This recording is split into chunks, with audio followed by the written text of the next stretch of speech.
чтобы она по-русски сказала. Без ошибок, в смысле уверенно. Она только на кыргызском говорила. Людмила Леденева, Казахстан, Алматы.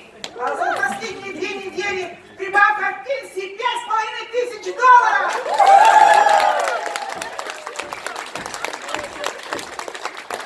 Солонга Очур, Республика Тува. За последние 14 дней заработала более $2000.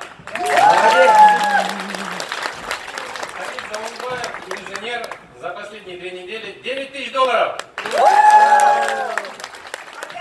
Александр, классический предприниматель. За последние 2 недели более $50 000.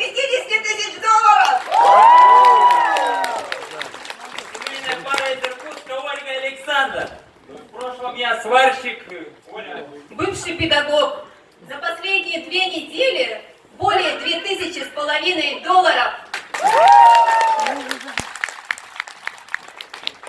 Тербекова Джингиз, город Бишкек, Кыргызстан.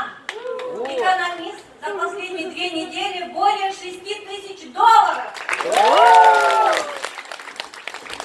Вилли, город Уссурийск, 61 год. Почти $3000.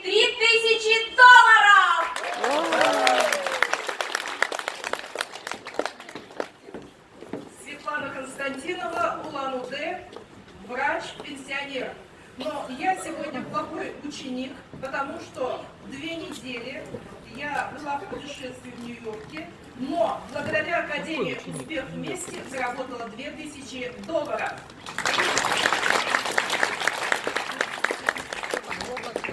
Татьяна Монголомова, Улан-Удэ, Бурятия. Заработала